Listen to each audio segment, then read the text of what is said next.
Oh boy, I got a good one for you. Ha ha. Oh man, do I have a story for you? I think my screen's still a little blurry. I don't know if I like that. You know, I usually let the music bed roll a little bit, and then I kind of like let the audience kind of fill in. But I'm so chomping at the bit to get in here and start talking that, well, you know, frankly, I just realized that the first handful of seconds here probably isn't even going to be heard because I haven't even officially set this thing live yet because I'm a moron. And that's just pretty much par for the course. And while I'm talking to you right now, I'm absolutely troubleshooting at the exact same time. So what basically is happening here is I'm troubleshooting and talking and trying to like convey some type of like requisite time filler while we figure out how to connect. But I do believe I've done it. Brucey Boy is here. I will now wait for the multitude of audience members or people fill in my spots and join us here. Let me know if you're here. I see Bob there. He's like, what's going on?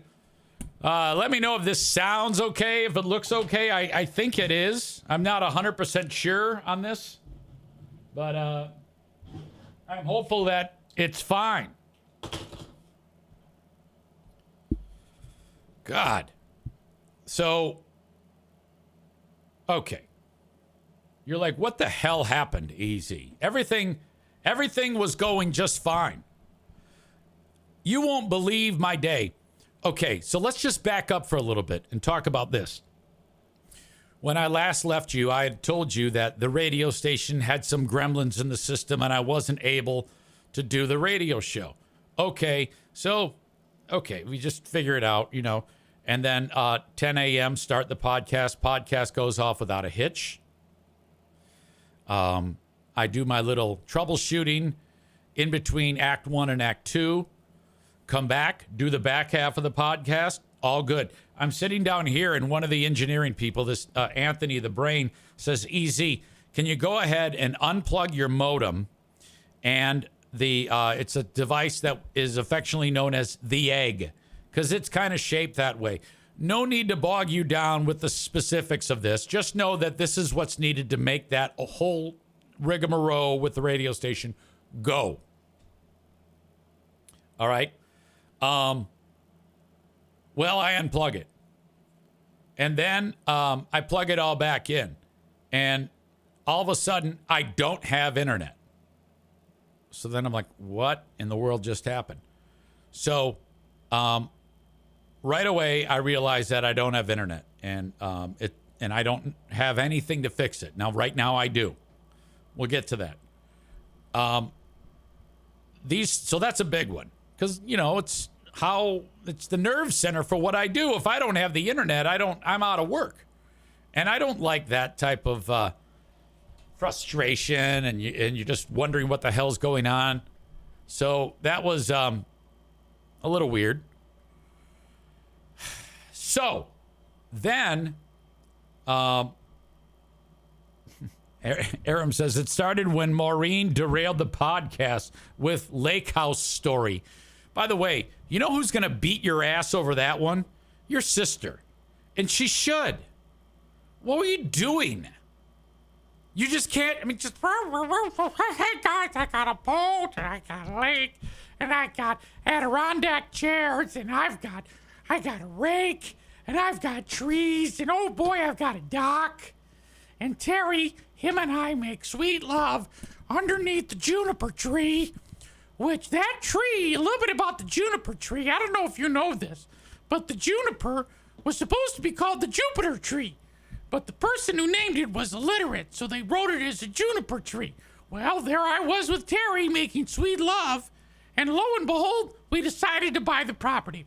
Now, it's like, what? Of all the people, one of the most verbose people on the planet to get going And Stevie got her going.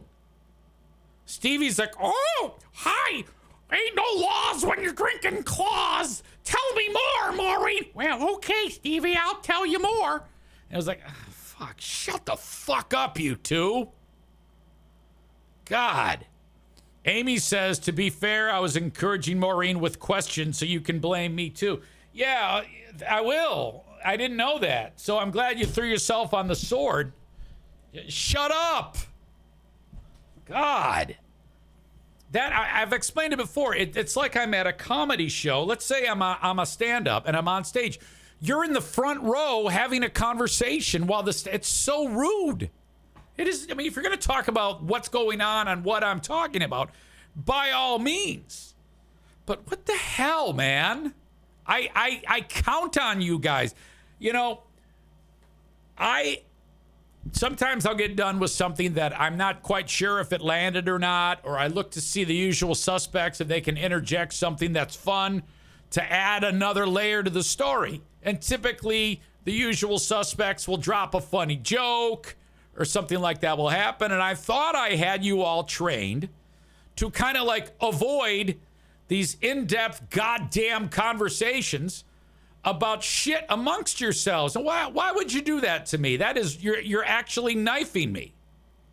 My God. Linda says, how can one sister be so concise and the other so not? Well, forget concise. How about the subject matter? I mean, she went off the fucking reservation. She could not stop talking about Lake House. And I'm like, I finished doing a bit. And I was like, oh, let's see what everybody else has to say. All I see is Maureen, Amy, Stevie. Ooh, ee, ah, ooh, ah, ooh, ah, ooh, ah. And now you're the content. Shut up. Jesus. Oh, great. Here comes Kenny. Now, I can't even see because my eyes are so bad, but I'm going to predict that he's saying something like, I'm just glad it's not me getting beat up. Let's see. I wasn't listening live, or else I probably would have joined in with Amy and Maureen on the conversation, LOL. You never learn. So anyway, my internet goes out, and I'm trying to figure out the problem. Right after that, I get a phone call, and it's Madison. And she says, Dad, I gotta tell. No, actually, she starts out calmly. Dad, yeah, I have to tell you something. Okay, this is not good. If it opens with Dad, I have to tell you something. And she goes, because she borrowed my truck to move. I was telling you about that. Yesterday when I was moving, I backed out and I hit somebody. And I banged down all the doors trying to find whose car it was. And I couldn't find whose car it was. And so there was no damage to your truck and just a little bit of damage to their car. I left a note with my number. And I didn't think anything was going to come of it. But they just called. I go, okay, give me the info. And then this.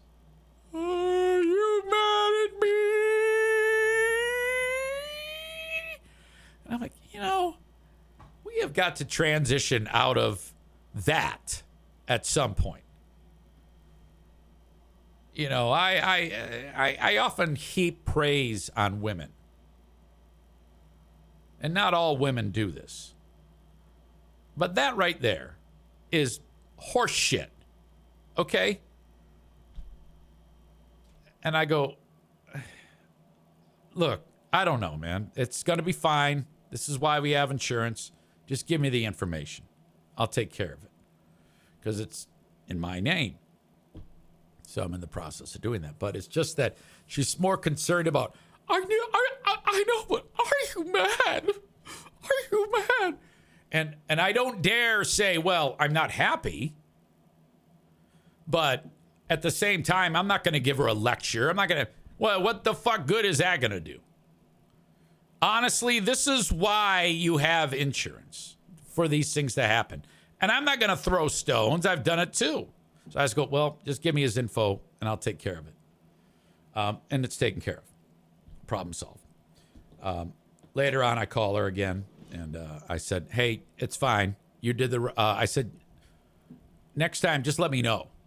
Don't wait for the guy to call and then you let me know. Not the end of the world, but okay. Are you mad at me? Look, terrible day.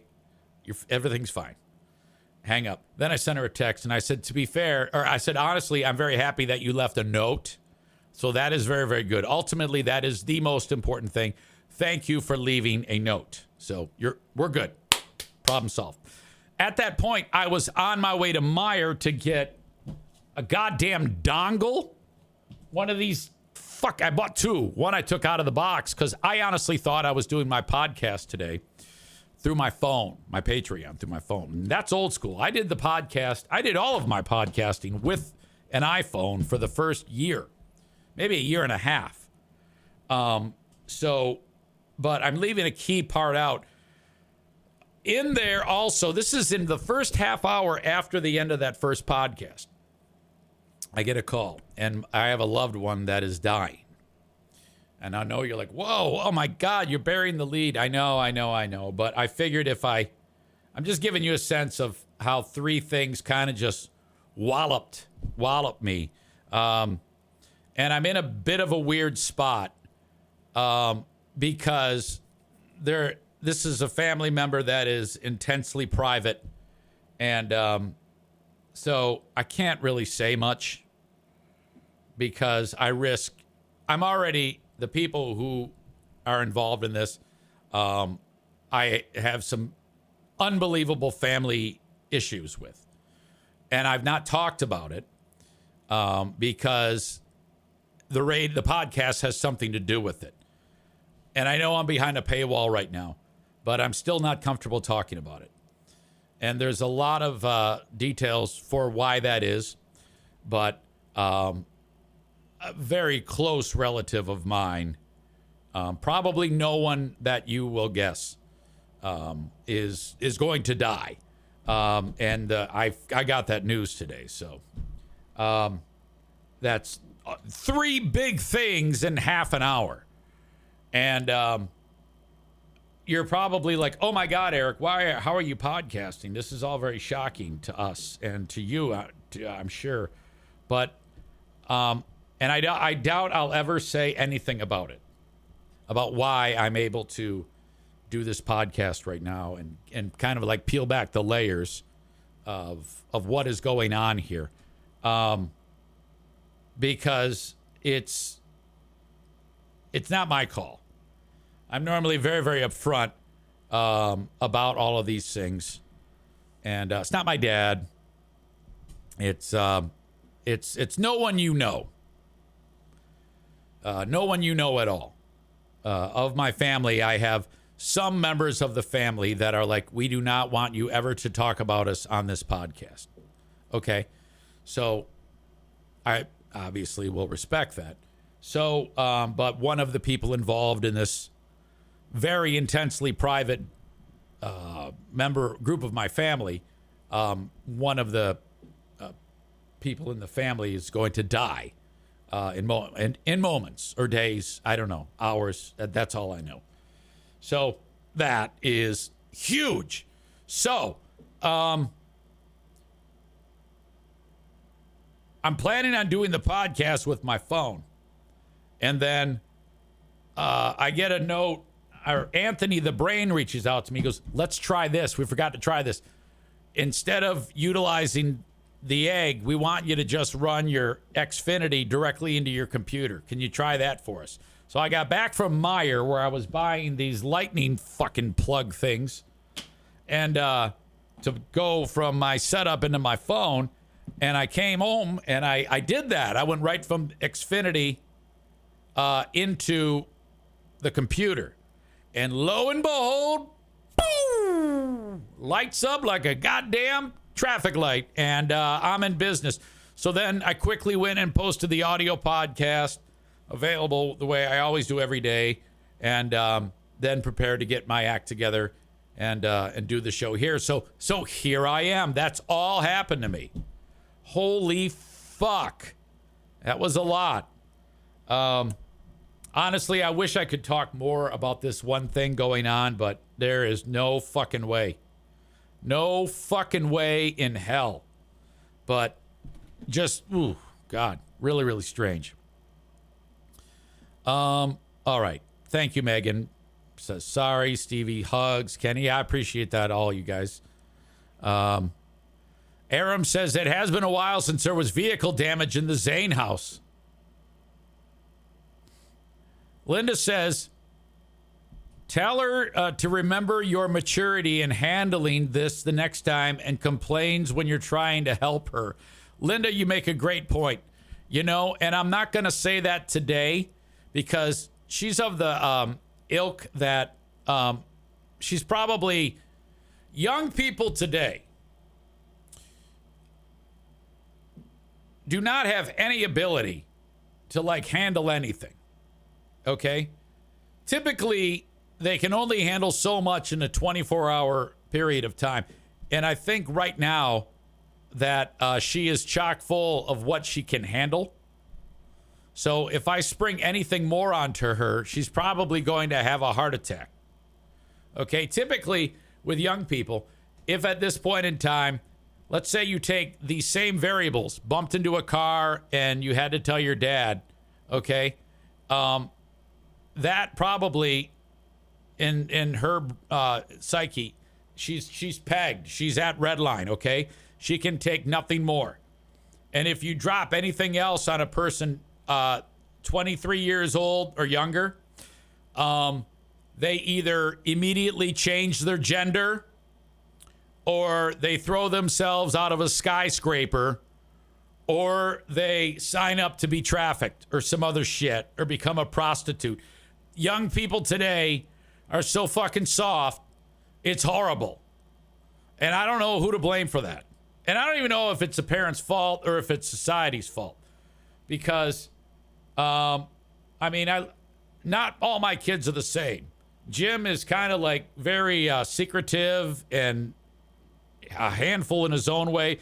Jackie is a lot like me in the, just get it done. Shut up and do it. And Madison is like what I was just describing to you at this age. So hopefully by 23, she will be to a point where if she has too much stuff happen to her in a day, she won't like have any of those things that I talked about happen to you. I spoke with Adam Balboa today. He was very, very helpful to me because he said, Easy, I have to talk to you about your pinched nerve. That all the morons who listen to your show have suggested that you see a chiropractor. And I said, well, he didn't say morons, but I did. I don't want him to get in trouble. But he said, I just talked to my physical therapist. I go, oh, yeah? He goes, yeah, I brought you up and what you're going through. Now, as we all know on this show, I have said I've been diagnosed with a pinched nerve. All right? And then all of a sudden, everybody comes out of the woodwork and says, oh, I know how to fix this. Go see a chiropractor. Well, all right. So, can you imagine if I actually did that? Just people in the chat telling me to go, don't go see my doctor and to instead go see a chiropractor. Fuck that. Okay? So, I'm getting treatment, and I don't want to hear from any of you usual dumbasses with your dumb chiropractic talk. Adam says to me that he brought up with a guy, well, I got a pal. He's got this going on. What do you think about that? And the guy says, well, that's a horrible idea to try an attempt to treat a pinched cervical nerve with chiropractic care. Adam says, oh, yeah? Why? He says, because with that type of work, it is a high probability that you can actually do the opposite. It would have the opposite effect and actually cause more nerve strangulation from these type of forced manipulations that you would be doing. So it is highly unlikely that would be effective in any way, according to that guy. Now, I have an appointment set for Wednesday. I will be with my physical therapist, and what's interesting about it is I just realized that the guy who's going to be doing the physical therapy, I went to college with him. He used to hold my legs when I do keg stands. His name's Brian from Sigma Tau Epsilon. No, wait a minute. Is that what fraternity was he with? Sigma Tau Gamma fraternity. We used to go there. Those fucking idiots are always like, yeah, Zane, yeah, you gonna rush? You gonna rush, man? You want to be a pledge? Come on, man. Sigma Tau Gamma. We're gonna do it. We're gonna go fuck bitches. Come on. That's great. Yeah, man. This is in the 80s. You know, when like, if you pledged a fraternity, you had like a 94% chance of death and a 100% chance of sodomy by fist. So I was like, oh, God, I don't know, man. Nah, I kind of just like hanging out with you guys. Yeah, come on. Fuck you. No, I don't want to pay for my friends. Eat shit.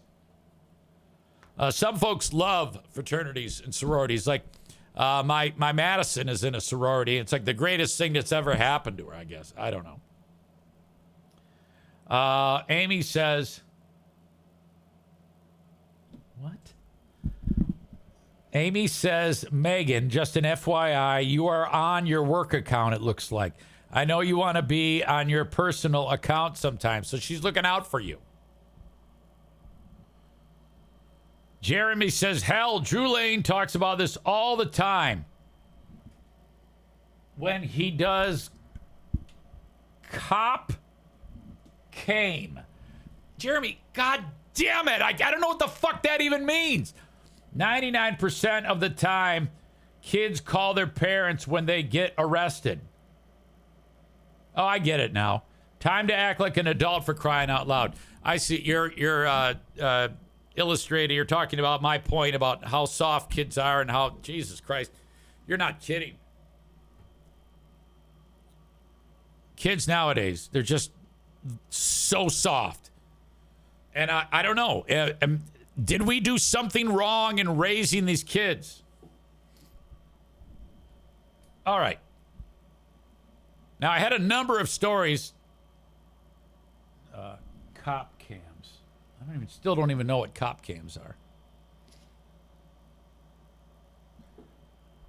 Okay. Hang on. I do have something I want to show you. It's about Biden.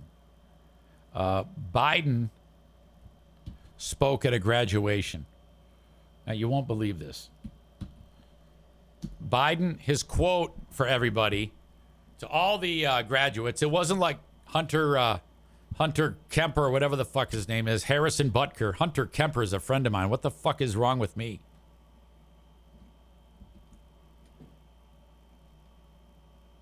A number of people have been protesting college campuses, saying, Jesus Christ, oh my God, you can't do this. You got to stop supporting Israel. These poor people in Gaza, thousands of people. And it's true. Thousands of kids and women have been murdered. There's been like 32,000 people in Gaza, as far as we know, killed. And about 22,000 of those people killed in Gaza are, in fact, children and women. And part of the reason for that is because Hamas blends in with the community. It would be like, 100 people all in a row, and 50 of them are terrorists, but they all look the same. They're all dressed like, I am right now. How do you know what's up, what's down? So this has been an ugly, ugly, ugly thing. And Biden gets in front of these people, and he says the college is Morehouse College. He says scenes in Gaza from the Israel-Hamas war break his heart, too. And I don't know if he can say that. I mean, I know he can't say that. He cannot say that at all. At this point, he is complicit in the murder of all of those children and women. All those deaths. He is complicit. And you might be like, how? Why? And I'll tell you why. You have to excuse me, but I had these numbers before my internet went bluey, so I'm kind of in a weird spot. trying to locate what I need to locate, but I think I can do it. On March 29th, Biden gave billions of dollars worth of bombs and fighter jets to Israel to do this exact thing. And ever since this all got going, since Israel's founding in 1948, the United States has given Israel 158 billion with a B dollars to fight against Arabs. And whatever, I mean, I understand that, and I mean, you guys know where I stand on this. I'm Team Jew all goddamn day. But you can't go in front of a group of people and say, hey, it's breaking my heart what's happening. You know, he fucking did it. You know what I mean? So I have a hard time taking him seriously when it comes to this. I think that he may have been better off just not addressing it at all. I mean, if you're going to go ahead and give all that money to Israel, at the same time, you can't out of the other side of your mouth say, hey, I am really hoping that everything turns out okay. That's kind of like the example I made the other day when I said, oh, man, or I said earlier today when I said that after making fun of Free Beer and Hot Wings, it would be like if I turned around and said, I sure feel bad that those guys are getting made fun of. You can't do it. And I think what he's doing there is he's trying to thread the needle, okay? Because the one base of people that he cannot piss off are liberal young people who are roaming the fucking streets, waving the goddamn flag of Gaza or whatever the fuck it is. And Jesus Christ, they've got no leg to stand on. So that's why I think Biden is ultimately doing that. I don't think he gives a shit one way or another what happens to those people, or he really would have done something. Anyway, I know I'm all over the place on this podcast, but it is something that I wanted to talk about. Okay, finally, I have actually a great story to show you. Now, this is nerve-wracking, what I'm about to show you, and stressful, but it's a great story. And it actually is from, I believe, March, and it went viral. And I did not hear of it. And thank you to Bleeding Heart Brian for sending it along. Okay, so mom is in the car in the passenger seat. Dad is driving to the hospital. She's having contractions. She's going to have a baby. Okay? But baby is not going to wait. And this is stressful, but just know that mom is fine. Baby is fine. And I, oh my God, I had so much respect for this woman. I have so much respect for her. This is so incredible. This is what you ladies have gone through. We had a baby. Okay. There's mom, and she's like, oh, she's panicking.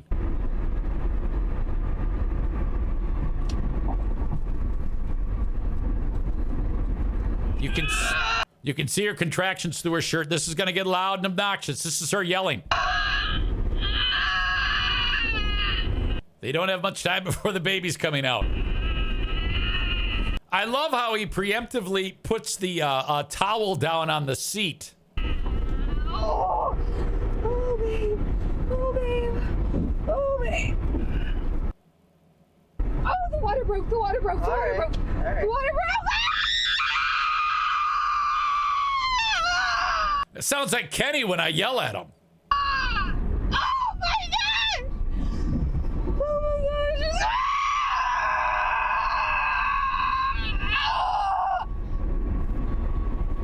gosh! It says the dad tries to drive fast as he can without putting the family in danger. Oh my word!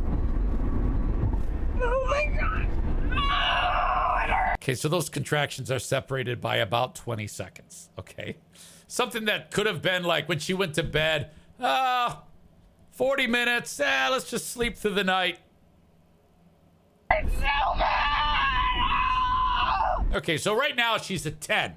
Her cervix is dilated to about that big. And all those hormones have made her vagina a little bit bigger and inflamed. But essentially, that kid's got to come through. Out of the cervix, Right out. Thank God that little boy was head down. Please get there. Do you need to take his hands down? I don't know. I don't know if I can do it.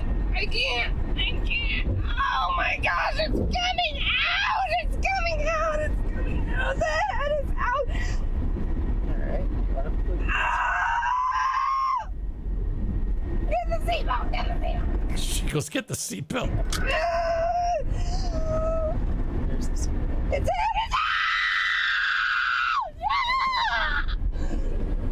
Get him off, Mom. Oh my gosh. She's pulling down her pants. The baby is out of me, babe. Well, go get it.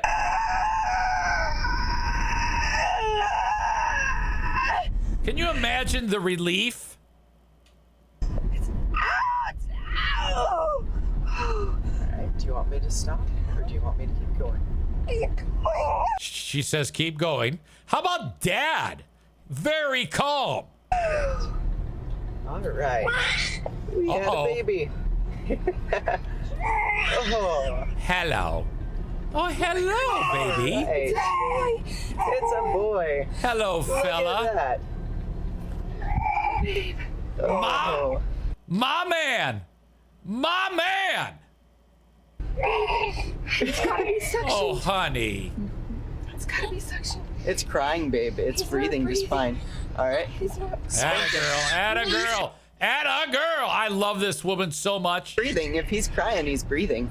But hold him upside down, babe. Hold him upside down. He's so And pissed. That's Madison. Pat him on the booty. He's so pissed. Oh my gosh. We just had a baby. In We the car. did it. High five, babe. Oh, there, I can see that mom's foot. Oh, that's so hot. Oh, honey. Oh It's my alright. gosh. I can't. He came right out in the car. Oh my gosh. You're beautiful.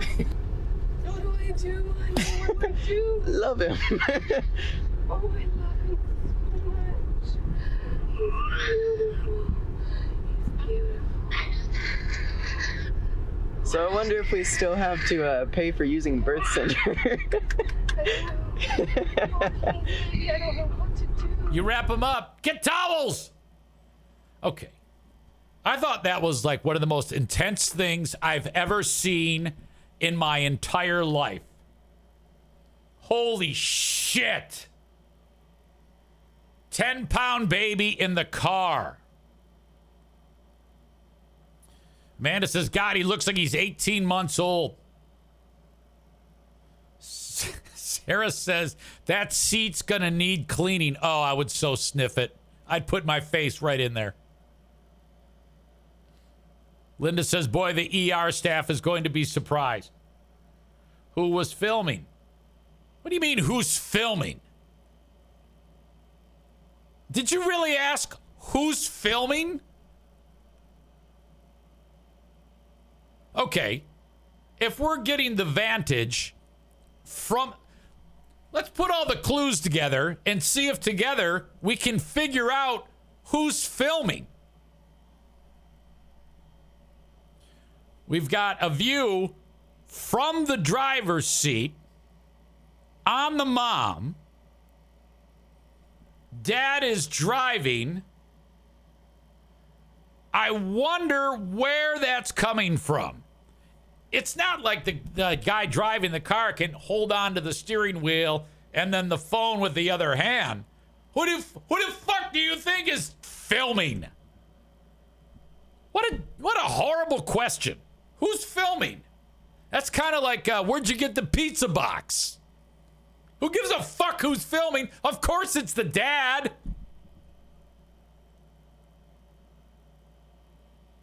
Why is he filming? Fucking drive. Who cares? We just saw it. It's a great video. I'm glad he filmed. Only a moron is 5 steps off the beaten path. Like you. God. Can't you just... Everybody else is like, oh my God, big baby, let's sniff the seat or something important. And you're like, hey God, who's filming? Jesus. Man. All right. That's it for me. I appreciate you guys so much. Thanks for your patience. And I'll talk to you tomorrow. Till next time, thank you. And bye-bye.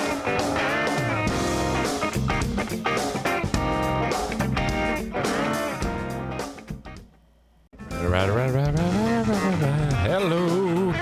Hello, my friends. Hello, hello, hello. What a day. What a day. I'm charged. We're here. We're queer. Let's do this. I have a tendency to, when I'm approaching something like a little time off for a family reunion, Fear Bunker North time, to get anxiety because I'm not ready to leave. Like, I don't have anything, I don't have what I need to get done in order to do it. Okay? And I think I'm trying to keep this close to me in my brain that not everything that I need to get done or that I'm creating for myself actually does need to get done. At some point, just say, fuck this shit. Let's get the fuck out of here and go. Okay? That's where I'm at right now. I gotta focus on, just so that I don't want to stress. I want to lay low. Jeremy says, wow, that Derek and Lyle story was wild. Oh yeah. If that were a real story, Jeremy, that would make for a hell of a story. Good thing Derek had a friend like Will Simon Tony in that tough time. I just had something terrible happen. So I'm putting a lot of chemicals into the pool and trying to get the pool working because the cover's been on it. So it's like trying to get the pH up and get rid of the algae inside of it. And I'm always on the lookout for frogs. And I already had to fish out a little chipmunk out of there who died, and I hate that. And then, but the frogs get trapped in there too sometimes, and something terrible happened to this one frog. I couldn't believe it because, there's a area of the pool where the water gets sucked in. It's called a skimmer. So there's leaves and shit that go on top of it. It goes into that little opening there, and then it gets sucked down, and there's a filter basket to catch the leaves. And then the water goes through, and then it's filtered through the filter, and it comes back out. Well, my filter basket is cracked. And if there's enough pressure built up, like if the leaves get piled up and there's enough, it becomes like a wall, and then it will crack it further so that leaves will then go through the pipes and get stuck in a canister basket, which prevents it. It's like another skimmer. It's like a fail safe. So anything that you miss in the first one, it'll get caught in the second one. Okay? And that means that the leaves and dirt and dust and debris and shit have gone underground through these pipes and winds up in this little basket, which you take the lid off and then you throw the shit out, and then that's how you clean it. Get the shit out of there. Well, I'm doing that today because I noticed there was a lot of leaves and buildup in there because, like I said, that thing is cracked. I need a new basket. It still is functional, but if there's a lot of pressure built up, something will go through that opening there. And I found out today that thing was a big fucking frog because the canister has a clear top and you can see the water and all the debris moving around in it. It's about the size of a coffee can. And I see this frog, like, he's underwater. He's been sucked through the skimmer and under the pipe and deposited in that canister where he was probably still alive. He's dead now. And he's like just bouncing around inside of the thing. And I'm like, oh my God, he looked like Kenny in Zero G. And so I fucking shit. I open it up and I push on his chest, try to get him to come back to life. I was like, he's dead. Because I actually have I have resurrected these things before. I've told you about that when there's dead frogs in there. I've actually revived them by tapping out. True story. Tapped on their chest. So, but that one wasn't going to make it. It kind of broke my heart, and I thought it's definitely something I want to talk about. I also want to talk about Diddy. I have not discussed this at all. Now, all I know is that in the past several months, his place got raided, and then his plane got raided, and they're looking at him for being a trafficker. And then I see this video show up of, hang on, Chris writes, is the pet snake still around? Those vids were sweet. Yes. I think it's the offspring of Mr. Snake, but Mr. Snake Jr. was back. I just saw for the first time the other day, hanging out in the sun. This garter snake, which by the way are venomous. They are venomous. Garter snakes do have a neurotoxin. When they bite you, they don't do anything to you because it's harmless to humans, but it is not harmless to the little rodents that they fucking eat all over my property. Chris says, oh, geez, and you need that special jizz to put on the O-ring to the clear cover. Pools are a pain in the ass. No. They're awesome. Throw the frog in a bag and up a tree. That'll help. My buddy has a net-like thing hanging to the pool for a frog ladder. Yeah, I actually have a frog ladder that Craig Danitz, if you remember Dirk, from the old Zaniac days. He gave me a ladder. I still use that thing. I just haven't gotten it in there. Anyway, Diddy. Then their video shows up of him beating a girlfriend back a number of years ago, and it was a ass kicking. It was not pretty. I'm going to show that. It's making the rounds. For some of you who are triggered by that, you're going to see Diddy beat the shit out of this woman.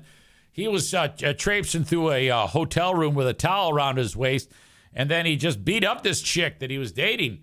It was real ugly, and so this story is going viral, and there's a lot of layers to it. This one in particular is about Diddy saying, yeah, I did it. I take full responsibility. So he is now, I guess, owning it. I'm anxious to hear how this goes.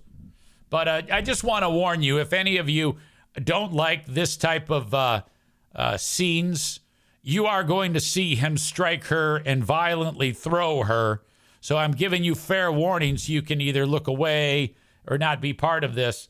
I don't want you to get upset because there are people who maybe have been subjected to this type of violence, or maybe not, and they're just triggered by it. I know it's not pretty, so you've been warned. And here we go. Apologizing, saying he's truly sorry. It comes 2 days after CNN released exclusive video showing him beating his then girlfriend, Cassie Ventura, inside a hotel in 2016. CNN's Veronica Miracle is joining us now. And Veronica, walk us through the video and now this apology he's put out. Yeah, Jessica, the video is heartbreaking. It is very difficult to watch, and it appears to show Sean Combs assaulting Cassie Ventura inside the now closed Intercontinental Hotel back in 2016. And it wasn't until CNN exclusively obtained this video and released it, and it started circulating, that Sean Combs has even acknowledged this event. He has always denied allegations of assault made by Cassie Ventura. In fact, it is the basis of a now settled federal lawsuit that happened back in November. So this video has been circulating for a couple of days, and he's finally now posted an apology video on Instagram. Take a listen to what he has to say. Wow. It's so difficult to reflect on the darkest times in your life. Sometimes you got to do that. I was up. I mean, I hit rock bottom. No. But I made no excuses. I think now would be closer to rock bottom than then. I don't know about you, but I'm going to assume that you're doing this just because your life is going up in flames from something that you didn't know existed. My behavior on that video is inexcusable. I take full responsibility for my actions in that video. I'm disgusted. Yeah, you see, being that it came out, it's been 8 years. You didn't say anything. I don't know if I would go about it this way. I think that if this were me, I would say, look, ladies and gentlemen, in an effort to be honest with you, I am only apologizing because this video is out there. I don't want you to believe me when I say that I'm sorry. So because that would just be stupid if I said I'm sorry, because everybody will see right through it. I am only here to let you know that I'm not sorry. I've never been sorry. I'm an asshole, and that's just how it is. And I don't want to make this worse by apologizing. So I figured I'm just going to let you know that I haven't been sorry I haven't given a fuck about this. So I'm not sorry. Why is saying sorry supposed to make this better? If I were to sit here in front of you as a wife beater and try to insult your intelligence by apologizing publicly, just so that I can somehow, hopefully, maybe stop my Q rating from dropping to an all-time low. I mean, this is ridiculous. So do not believe me if I ever tell you that I'm sorry. That's the only thing that's even remotely acceptable that Sean Diddy Combs, whatever the fuck this guy's name is, could possibly say. I hate people who say sorry after they get busted. And that includes me. You know how many times I got busted for something not nearly as bad and had to apologize because someone said, you go say sorry. I wasn't sorry for any of those fucking things. You're never sorry. You're just saying that because people are mad at you. Okay? You don't really feel that way. Chris says rock bottom when he's worth $800 million. Chris says if he was sorry, he'd write that chick a check for $100 million. Now we're talking. Now, if he decided to say, I'm not sorry, but I am going to write that chick $100 million, I think that would actually, I think that chick would take it, and she'd be okay with it. Megan says what I was thinking and what we're all thinking. He's sorry. I roll. Sorry he got caught. Maureen says he's not sorry for beating her. He's sorry this video was made public. Yeah. That's insulting that he even tries to say sorry. I was disgusted then when I did it. I'm disgusted now. I went and I sought out professional help. Ooh, wow. I had to go into therapy. Went into therapy. Rehab. Had to ask God for his mercy and grace. If this woman were here with him, I think that would go a long way. Like, let's just say in a hypothetical world, he was still with this woman. And she said, he really did. He bought into it. And he's been very, very good to me for the past 8 years. And I mean, that would help. But we know that's not going to happen. I'm so sorry. Aha. Who are you apologizing to? But I'm committed to be a better man each and every day. I'm not asking for forgiveness. No, you kind of are. I'm truly sorry. Well, Cassie Ventura's team, they put out a statement. They do not buy this video. This chick is like, I love that with just that little shake of her head. She's like, yeah, get out of here, you fucking piece of shit. Well, Cassie Ventura's team, they put out a statement. They do not buy this video. They say in part, Combs' most recent statement is more about himself than the many people he has hurt. When Cassie and multiple other women came forward, he denied everything and suggested that his victims were looking for a payday. They go on to say that he was only compelled to apologize once his repeated denials were proven false. Wow. Look at this. Welcome to Sapphire Lounge by the Club. And then on CNN, this is going viral because rapper Cameron was being interviewed on CNN. And I guess this lady brought up this story. And this guy did not like that. Is there something known in the industry about how Diddy treated his artists? By the way, he's drinking a sex potion, I'm told. So I'm going to get some cheeks after this horsepower joint. Oh, my God. I'm just going off what Mace said. Mace took me to Biggie. I don't really know Puffers like Mace know Puff. So I appreciate what Mace said. And of course, that's my brother. So if he felt that way, then he felt that way. I can't really tell you how Puff moves or anything like that. Mace may know better than me because he was signed to Puff. I wasn't. But my show does come on at 8 a.m. Eastern on YouTube. It's called It Is What It Is. Y'all. All right, so this guy's there to promote his sex drink and his show. He's not taking, he doesn't like that she took it in that direction. Make sure y'all check it out. I mean, I might get some more information out of Mace from there, but for me to tell you how Puff act and all that, I don't know. I never was signed to him. Yeah. What about the industry in general? I mean, so many people have pointed out that Diddy couldn't get away with this stuff if there weren't a lot of people protecting him. Do you think that's the case? Who the talent agent for this joint? Like, you think I'll be sitting around watching what Diddy do and all this? I didn't know this was a Diddy joint that y'all invited me to. Who booked me for this joint?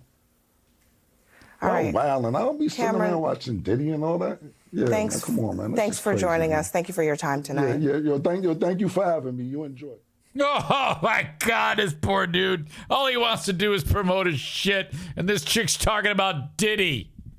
He let her off the hook nicely at first. I like how he starts it. He's going to go get some cheeks. Should we start to work that in? Maybe I say, hey, honey, I'm trying to get some cheeks. I think I know what that means. Here in the household, we describe that as eating asshole. I don't know. I mean, maybe that's what he's shooting for, but I need to send that to Christian, frankly, so we can discuss on who are these broadcasters.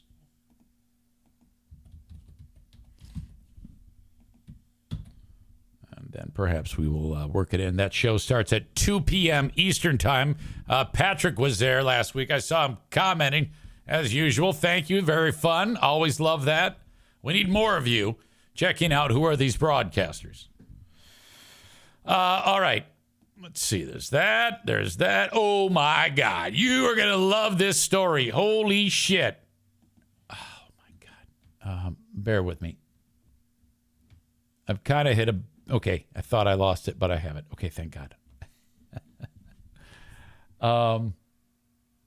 Where is this story in? Okay, I'm going to... This is a newly married couple, and they're expecting their first child.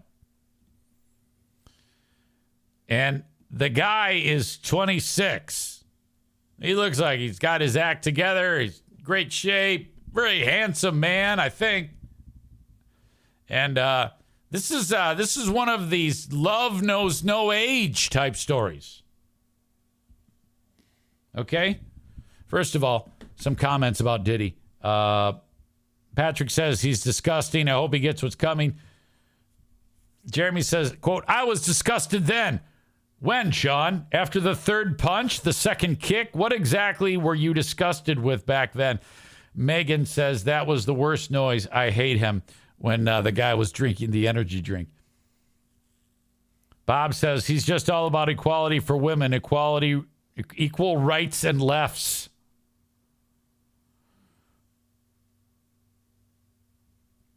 Nick says he's talking about clapping. I'm not sure what that means either.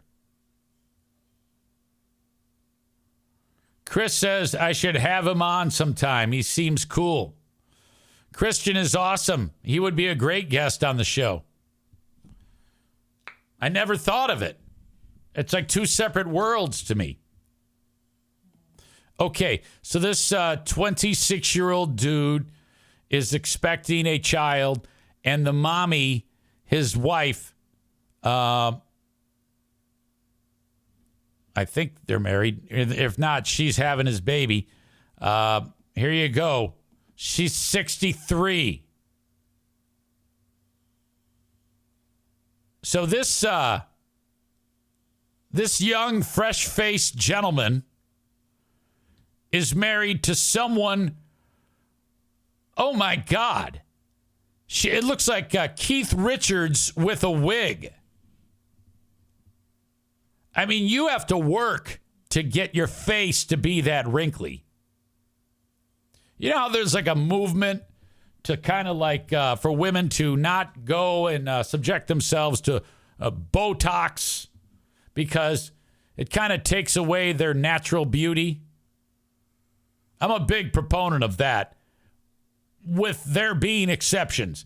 This is the exception. If I'm in love, or this woman, a woman whose face I have to see, and she's having my baby at 63, her face looks like she could hold 5 days of rain in it. Ted Lindsay would look at her face and say, God damn, you got a fucked up face. That's how ugly this fucking woman is. This is ridiculous. No, they are married. Here they are. This is when they got married. Trying to get a closer picture, but I'm ruining this whole thing. God damn it. Fucking A. There they, okay. That's the wedding day. She looks better from afar, but it's still a disaster. She looks like the type of person who beat cancer, but only after it like destroyed her, you know? Like she was in like she was 1 year old and she got cancer, and she's been fighting cancer for the last 62 years. And 1 minute before this wedding photo was taken, she officially beat cancer. She's cancer free now. And she looks like that. Well, they're going through with it.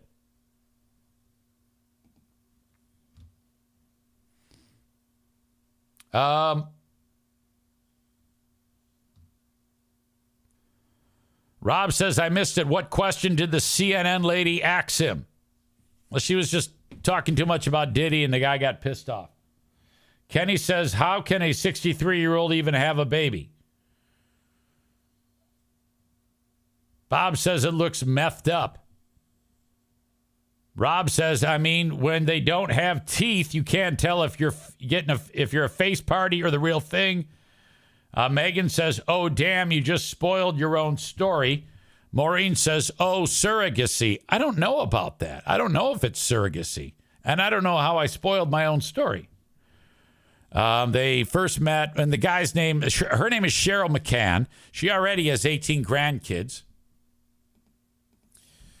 The guy's name is Karan McCann.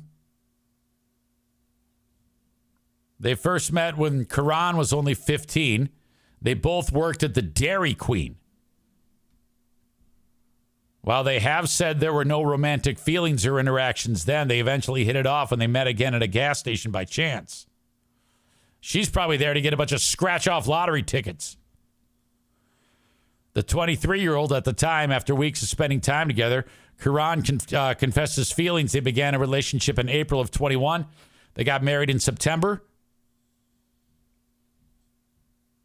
Cheryl said, I have 7 kids, but I only see one of them as the others do not support our relationship. Okay, so, I mean, Diana here is only 6 years away from being the same age as this hag. Okay? This evil woman who looks like a witch, okay?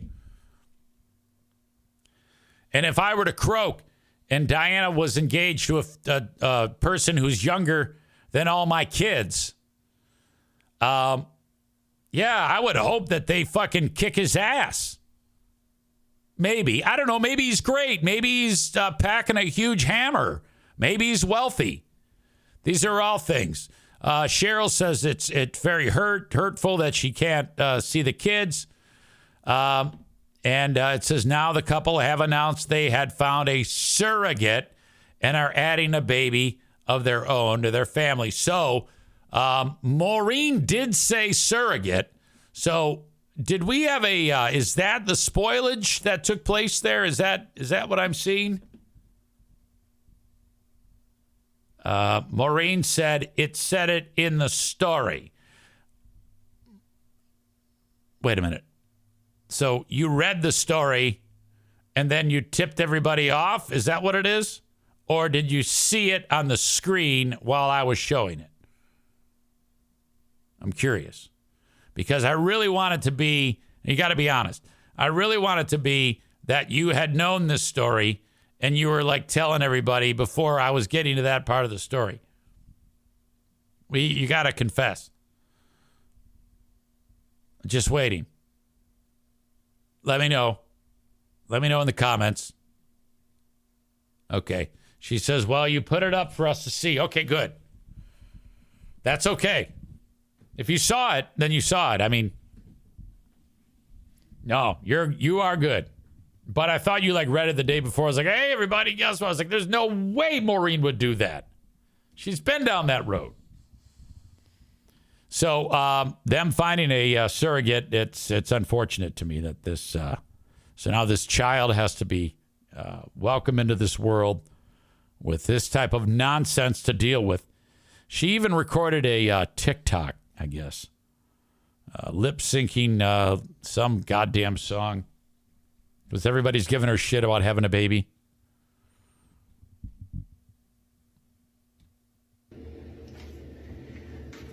Well, y'all know we've been... Okay, this isn't the song, but this is good enough because we can actually hear this meth-headed... This is what sexy voice Andrea is going to look like in like a year. Well, y'all know we've been on a surrogate journey. Mm-hmm. And we received this about a week ago. Now, we went to the doctor with our surrogate today, and she is having our baby. And this is our baby. It's our baby, y'all. Y'all got old child, y'all. We're gonna have a baby. It's coming, I'm telling you.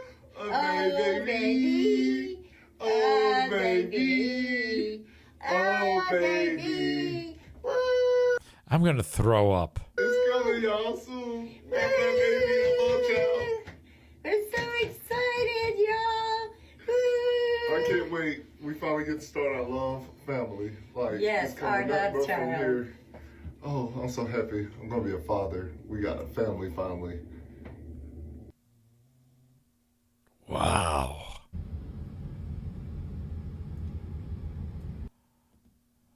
Oh. I think there should be some type of like a black ops thing or something to end this. Abduct these people, put them on the island. I don't know. Megan says she looks like an old 62. You're right. I mean, I know a lot of people who are in their 60s, and she looks like she's 92. Okay? Rob says she looks like an old man wearing young girl clothes. Jeremy says rode very hard and put up extremely wet. Oh, yeah.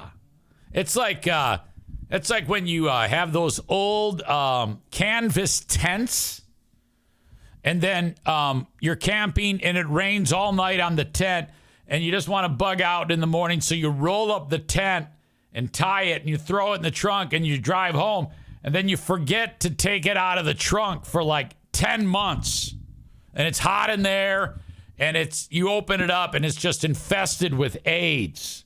That's what that lady's face looks like. Rob says Joanne looks far better than her. Oh, Joanne is pretty for any age, frankly. She always has been. Oh, my God. At 88, she's very, very, very pretty. Joanne's been a looker her whole damn life. And you should see Joanne's kids. My stepsisters, they are beautiful. One is my age, one is a year and a half older, and one is about 8 years older. And they are just, so pretty. And the oldest one, Sue, used to say to me, I know you've got a crush on Liz, because she's like in her 20s. at the time, like 21. And I'm like 15 or 14 at the time, and she's 22. And so Elizabeth is the middle one. And she goes, I know you have a crush on Liz. I go, oh, come on now. That's ridiculous. That's my stepsister. But then I found out after I got married that you can actually get married to your stepbrother or your stepsister. I did not know that. And I'm just going to tell you right now that had I known that then, I would have married my stepsister. I mean, I would have so put the charm on, okay? And I know she's not going to hear this, but I'll take that one to the fucking grave. I would have, because I would have made a play, and I'm the fucking man. I am like Romeo. When I decide that it's charm time, butter. I would have married my stepsister. Kenny says delete this. I didn't. That's true, though. You can marry your stepsister. Can you marry your stepsister? In many modern societies, it is generally considered acceptable to marry a step-sibling as long as there are no legal restrictions in place. Yeah, I think you can. I would have definitely have asked her out to go to the malt shop. All right. Kenny says, stop, delete this. You're probably right. I should stop. And I should probably delete it. Maureen says, well, of course, you're not blood related. Jeremy says, I've seen internet movies about this situation, easy. Kenny says, just because you can doesn't mean you should. Oh, yeah, like you've got something to hang your hat on. Jesus Christ. Hey, let's go over the look of a book of my who's who and former canny girlfriends. Let's turn right over to the cerebral palsy section. Here's some beauties here. This one right here was Miss Down Syndrome 2005. Ow! Jesus. All right, that's it. Thanks again, folks. I appreciate you. I'll talk to you down the road. I love you. Bye-bye.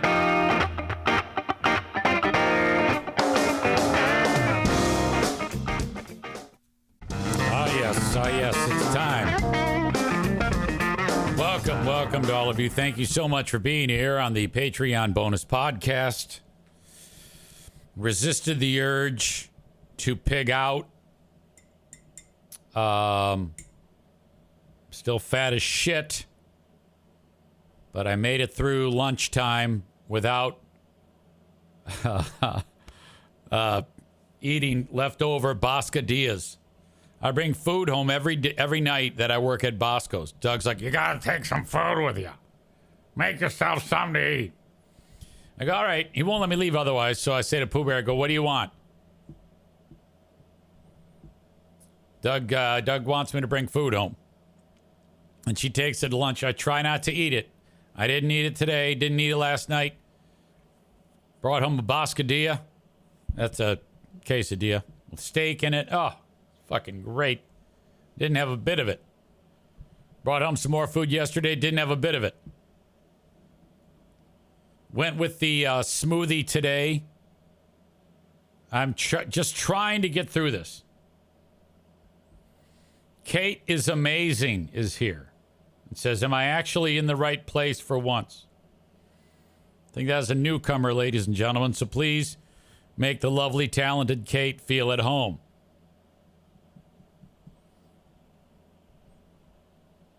I spoke with someone today who made a conspiracy theory to me.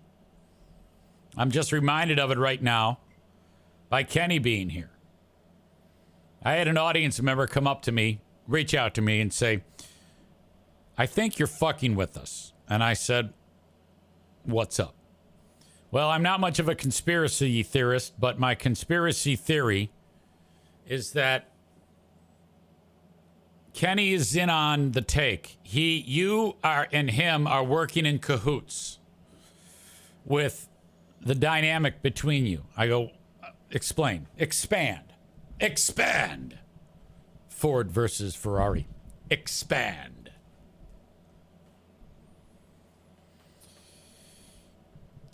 He says, I think that you and him work out these little works or something. That's the only logical explanation because, first of all, it's the funniest fucking thing on the show, he says, when you go cuckoo bananas about something. I go, oh. Well, it just, it's just a reaction when I yell at him over something or he yells at me. And he goes, no, I mean, like, you sit there and the whole Doug and Dougie thing is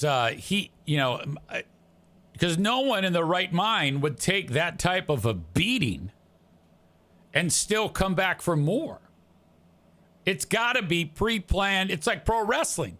I go, it isn't. No, it's not. And true, it's like a clapped out vagina that you've had sex with so much. Let's say you're dating a chick and you got a real big dong and you have sex with her for like 10 years. Her vagina's large and easy to get into. Kenny is large and easy to get into because he's been clapped out so many times. It doesn't take much for me to get him going, or for at least what I think. But he writes, someone finally figured it out. So he just said that now. So maybe if it is a conspiracy, it's all him. It would just be him doing it. And then I'm the one who he's fucking with. That's like a turnaround there. Now, I don't really know what to believe. All I know is that when I see him say or do something on here that annoys me, I want to punch him in the face. I yell at him, and then that's it, But it's just silly. Yeah, I don't have a problem with Kenny at all. I can't remember the last time I really had a problem with Kenny.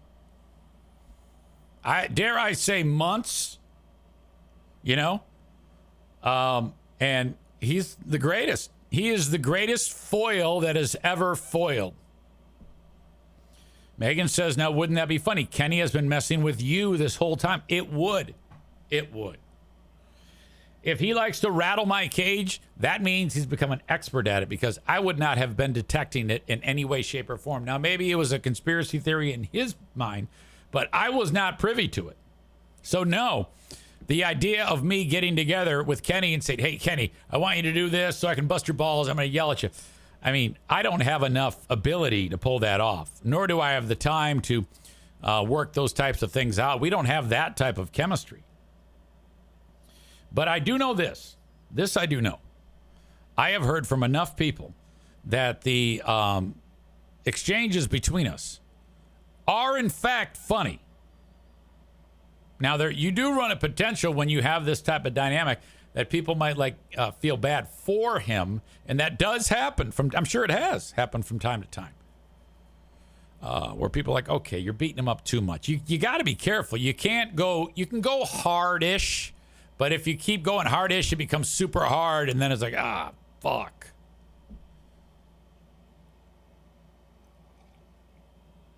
It was an interesting take by this soul, and I don't want to say who it is. Okay. I'm just going to keep that on the down low.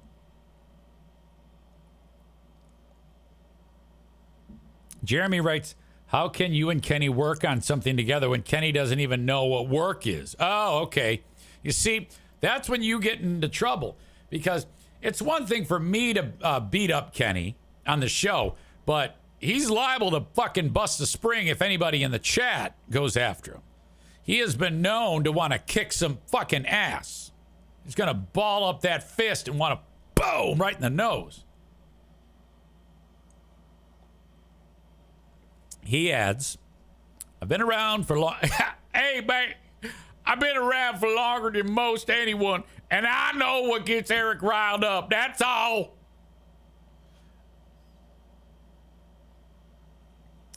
Megan says, sounds sexy, Kenny. Kenny says, hey, I need all the sexy in regards to me that I can get. So maybe that fucker is an evil genius, and that's what Maureen says. So Kenny's actually a genius, and you keep calling him a memard. I say retard.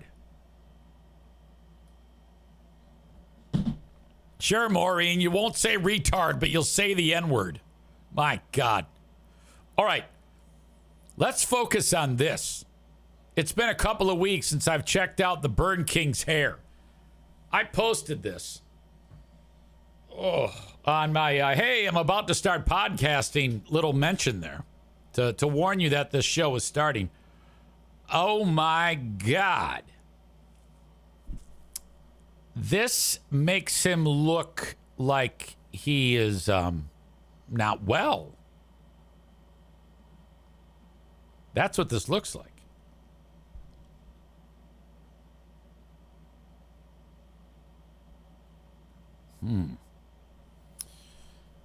So with the receded hairline and receding hairline, these long swoops there, like the McDonald's arches, we've got an M going here. This is the letter M for mutant, which is what he fucking looks like. And then this set of strands going back and then wisping out to the sides with this fucking Nile River deal going through here, complete with a large bald spot. You can actually see the curvature of his head and these wispy hairs trying to cover that bald spot.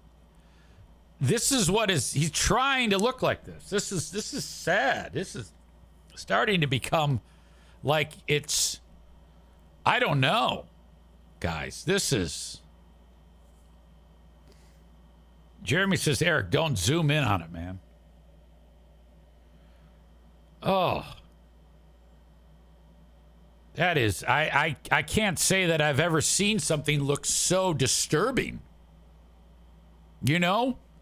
I mean, let's come up with a list of things that would be more pleasing to the eye than Freebeer's hair. Let's start with baby rape. We can add to that Auschwitz gas chamber, 1941. And Kenny's asshole. And then it has this fucking wet type of, like it's like 500 guys jizzed into a mixing bowl, and then he just put it on his head and rubbed it all in, and then walked into the studio. Uh-oh, Megan doesn't like my jokes about things that look better than Freebeer's hair. I got in all caps, Eric.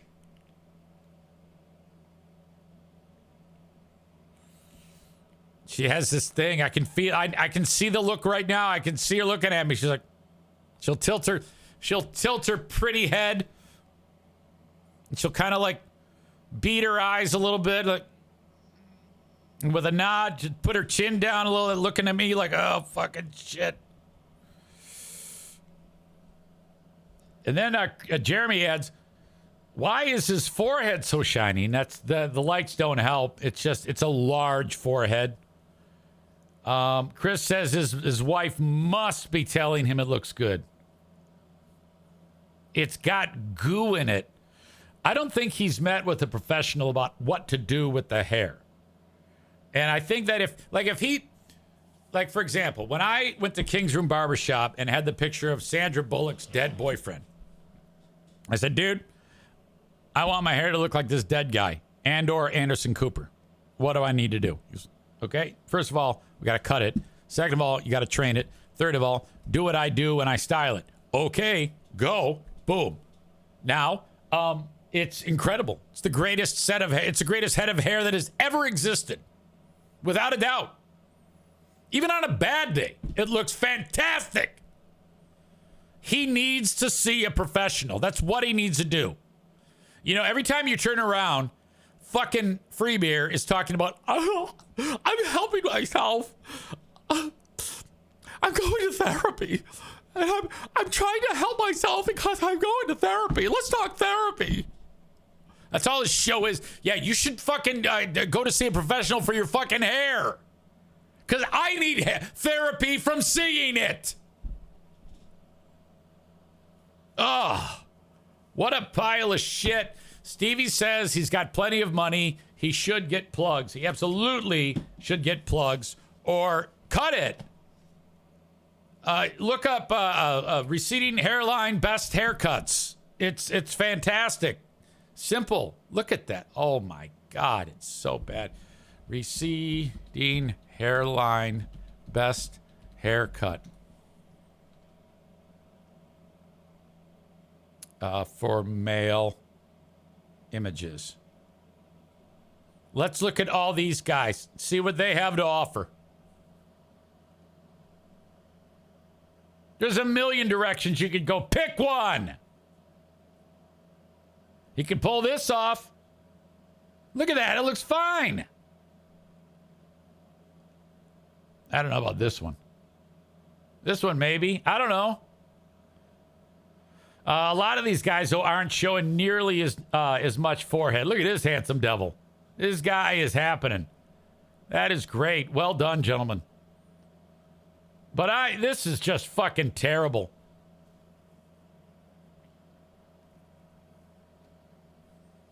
Let's see. Megan says he needs some texturing powder in that hair. Give it a little oomph. Stevie said I already read that. Kenny said, you took the picture to them and said to make you look. You took that picture to them and said to make you look like her dead boyfriend, a.k.a. help me not look like Jamie Lee Curtis and Ellen had a love child together somehow. You know, what have I ever said bad about you? The first picture you showed was similar to what he did before. Whatever he's doing now, he looked normal. No, he looked fine. It was not noticeable. He is going out of his way to look like a fucktard. My God. So who wants to do a homework assignment with me? What we'll need to do is we're going to need to get that face, that image, and we're going to make a fat head out of it, like those things that people put on the wall. And we're going to blow it up. And then we're going to attach a bunch of pieces of PVC so it's tall enough to get to their window where they do their show. And we're just going to wait. One of you will have to wave it in front of the window because their camera's on. Everybody will be able to see it. We can do it during segment 17 or when they're doing their the fucking virtual live at night once a month. Oh my God, the reactions would be priceless. We could watch it live. Well, if only Pellerito wasn't a fucking dumbass, not Joe, Mike. And not such an asshole, we could have pulled this off with him because he'll do anything. Maybe I should make friends with Pellerito one more time just so he can do it. Alan says put it on a billboard. Bob says receding looks worse the longer the hair. Definitely needs to trim it. Maureen says what floor are they on? I don't know. I forget. I have to look it up. My God, Free Beer Fathead at all of their live shows. The thing is, what I'm afraid of is that it would have the opposite effect. Okay? Where they would actually build content out of that. Me doing that. And he has a very downtrodden, sad look on his face. For those of you listening to the audio podcast, you can see the image that I've been making fun of in the show notes of this show. You are encouraged to look at this fucking shit. And his face, I guess he lost like a whole bunch of weight. And so now he looks like he's got fucking AIDS. With that hair, or I mean, he looks like a dude coming out of the glory hole in Dallas Buyers Club. Jesus Christ.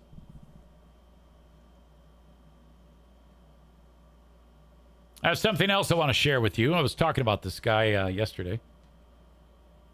Chris Azzurro is the dude who was attacking me about ripping on Harrison Butker. And remember I told you that there's a phenomenon going on where as ridiculous as that, what Harrison Butker said, there's a lot of people that are like, yeah.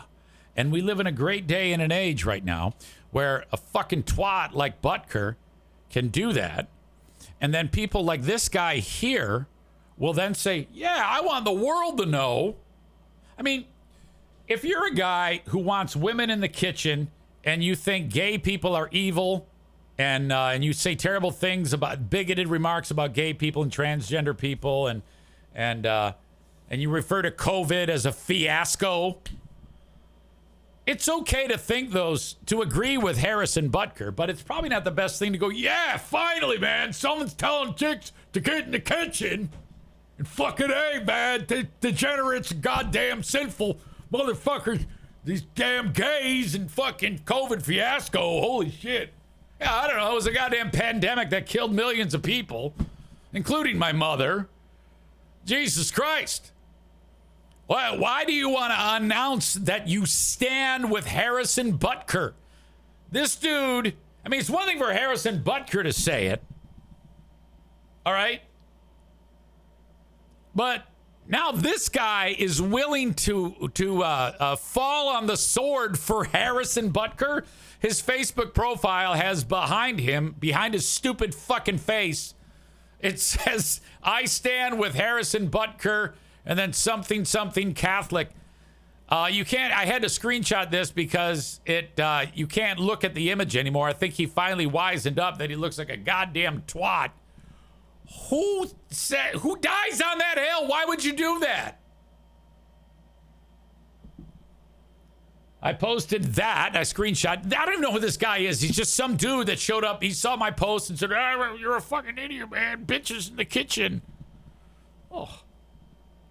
Look, I know the way I cook.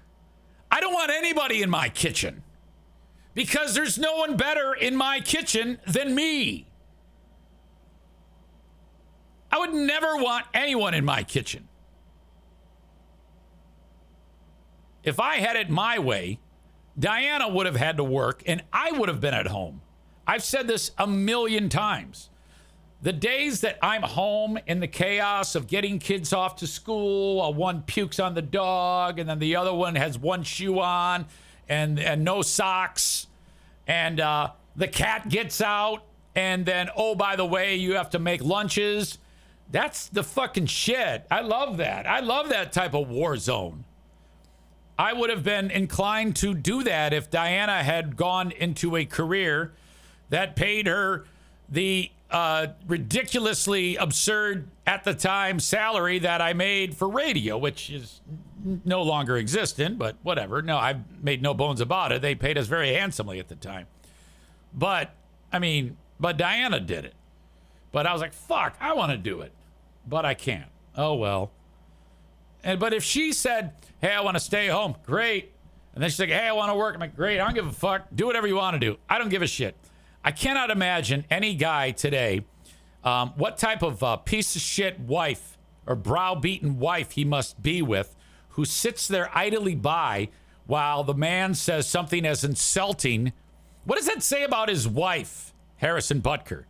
When he says, yes, she's the greatest thing she ever raising kids and be a homemaker.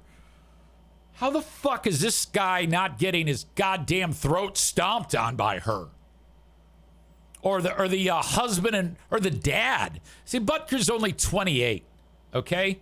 So the dad of his wife is probably like, my age. What the fuck are you doing? Whoever the dad is, you need to go over there and beat the shit out of this fucking kicker. Say, who the fuck do you think you are? You piece of shit. So this guy's like, yeah, I stand behind Harrison Butker. Jen VO says, I stand behind Harrison Butker and traditional Catholic values is what it says in the rest of it. And traditional Catholic values. Look, I know Catholics, obviously. I am one. The Catholics that I know many priests who would scoff at Harrison Butker. That is not traditional Catholic value. Catholic value is very much they are quote unquote accepting of gay people at their church. They welcome gay people at their church. They will not let them marry, and depending on the priest, they may have a problem with them receiving communion. It depends on the parish. It depends on the priest. If you go to fucking Father Nolan in East Grand Rapids, that motherfucker is gonna, if you're told him that you sucked cock before Mass, he's gonna go, when you go up to get communion. Body of Christ, get the fuck out of here. That's what he's gonna do to you. But if you go up the road here to Holy Redeemer, my man's gonna give you communion. So that is bullshit. And of all the denominations, of all of the denominations that cannot throw stones, the top of the heap, Catholics, you know, the ones who raped all the boys. It just so happens that in Michigan here, the Attorney General, the timing on this is perfect. The Attorney General for the state of Michigan just released a final report on priest abuse in the Kalamazoo Diocese, 45 miles south of here. And since 1950, they have 19 documented horrible incidents and cases of priests sticking their tongues into children's assholes and whatnot. Of those priests, 12 are dead. 6 are still priests, but are not allowed to be around children. And 1 is too infirmed to be dealt with. 2 faced penalties of imprisonment for their efforts of molestation. So I think that it's pretty unique when you have people 2 weeks removed from Harrison Butker said, we gotta be good Catholics. That this is all kind of, yeah, I would just not say anything. I wouldn't toss my hat into the ring and get behind Catholicism anytime soon. Just go to fucking church and come home. Shut up. And I love all this assholes like truth and principles are freedom and respect. Yeah, all four of those words there don't add up to who you are, you piece of shit. My God.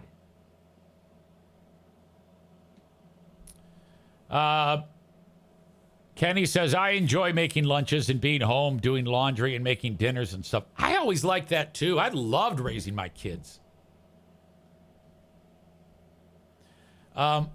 Jen Vio says his cover photo is now a Butker quote and picture. Well, I got to go see this.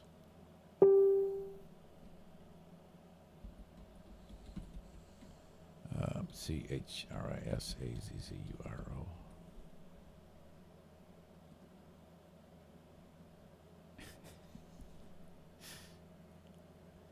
Okay. There it is.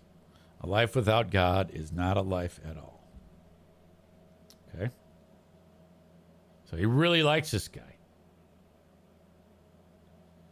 Ugh. He's got a blog spot. Oh, shit. Oh, no. He's quoting Fulton Sheen, the guy who founded the Knights of Columbus. Not that he's a bad guy. I mean, the Knights of Columbus is a great charitable organization. You know, technically, I'm still a third. Once you're a knight, you're always a knight. I am a third-degree Knights of Columbus member. I never did do the fourth degree. Knights of Columbus, great group. Love it. Charitable works, working together with the community, trying to be a good person. I don't have any problem with the Knights of Columbus. My only problem is with the church accepting of gay people. That's where this comes from. Jeremy writes, it's gross to me that the Catholic Church did not kick those rapists out of the church, just shuffled them around and said, yep, that's fine, nothing to see here, just don't tell anyone at the new parish. Yeah, that was what started with the Boston diocese. And then it's been, what do you call it? What's the word I'm looking for? Widespread, not widespread. Something, well, whatever. Endemic? Pandemic? No, not pandemic. You know what I mean. It's everywhere. Does Butker get his uniform made special so it doesn't mix fabrics? That's right. Stevie, oh yeah, this is real. This is real. He burnt his clothes. Stevie. All right. That's a lot of serious shit there, but I like ranting. I like bitching about shit. You know, especially stuff that really, really pisses me off. Endemic. That's the word I was looking for. I think I said it, but I didn't think I knew it. You know, like I said it, but I wasn't. It's an endemic problem. Epidemic? Maybe? I don't know. Who cares, Eric? It is endemic, Chris says. So Kanye West just got a new Tesla Cybertruck. And by the way, I'm starting to like the way those things look now. They're so far out. I want to find one here so I can show you. Tesla Cybertruck. Get a video of one of these things. They're just really, really bizarre, weirdo vehicles. Oh, man, I need a short video. I don't need a long video. Yeah, they're all long. I'm just going to get the images and share those with you. Yeah, this thing.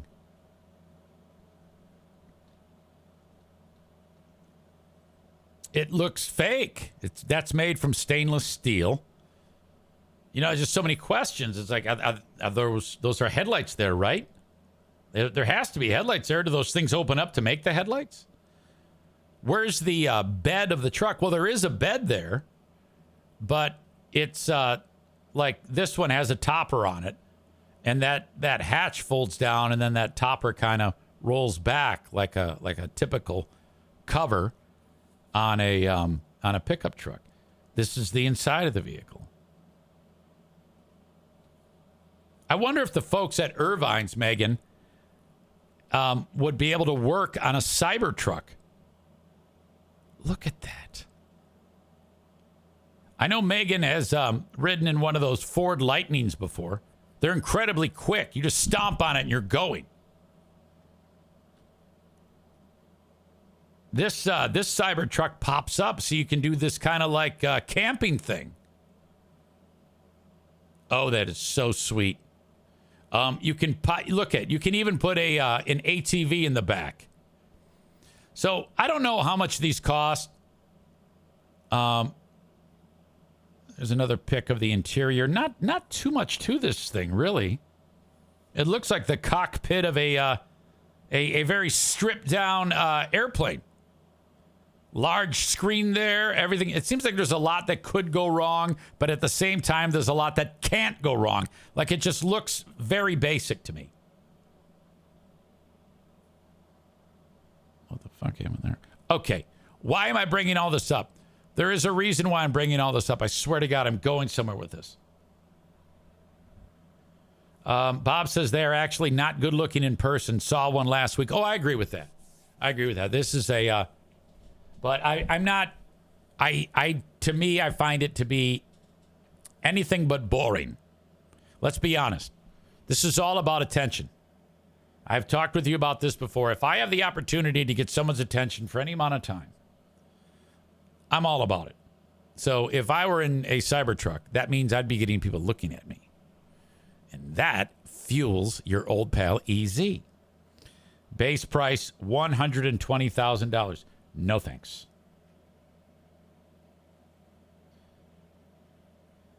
Jeremy says, I saw a whole truck of them about a week ago. They're even worse in person.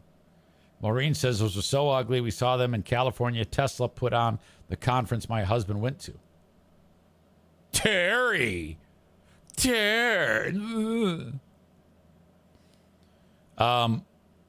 Well, if you think that is enough to make you go, what the fuck? Kanye West, he previews his new Yeezy Cybertruck. The cost of this one, not $120,000, $1.2 million, only 3 of which made in the U.S. Now, for those of you listening to the audio podcast, you must click on this to see this. But this is what Kanye has. Has a music bed going underneath it.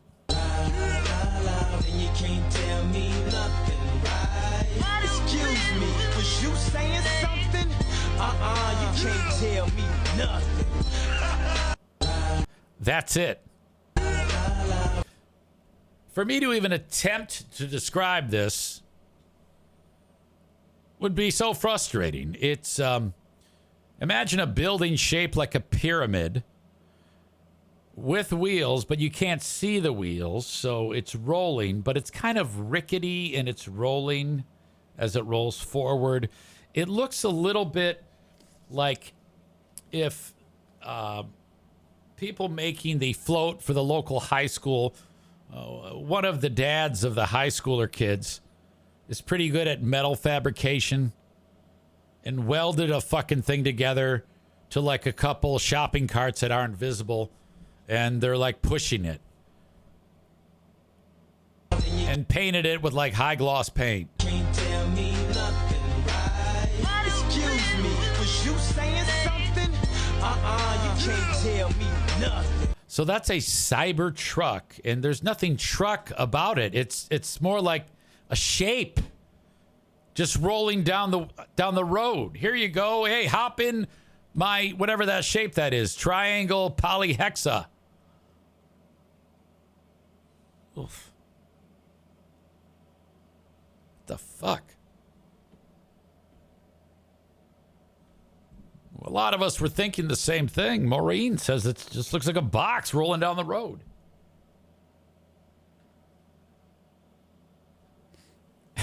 Jeremy adds, the Kanye mobile is the free beer hair of cars. Trying too hard to look cool and modern. And now I'll just add to it, but in fact, looks like a big fucking pile of fuck. Jen VO adds, I want proof it's a Cybertruck and not just on a go-kart. Can I get correspondence from Jen VO via email and from, that would be, what is the person's name? Something, Kate is amazing. Because these are newcomers. Jen VO I've seen before, but I haven't had that email conversation that I need to have with people. I did the same thing with Molly not long ago, Friends for Life. I need to hear from Alan Jordan, too. I don't know anything about you. If I do, I've forgotten it. You'll have to remind me. But I need this type of extra connection with you, with all of you.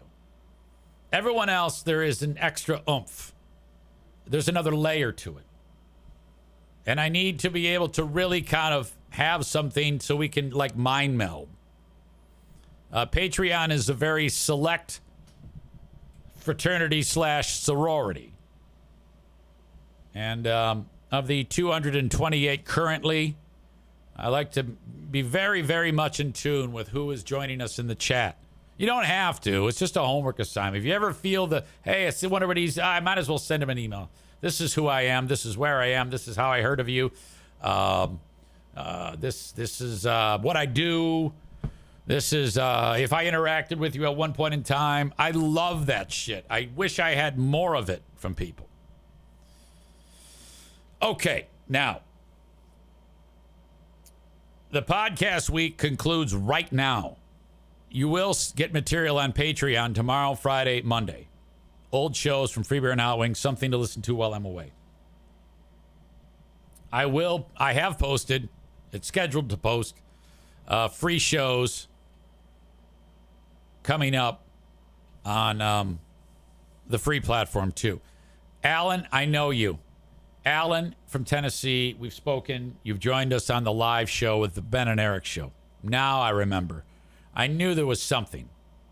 No, man. Thank you. I got you.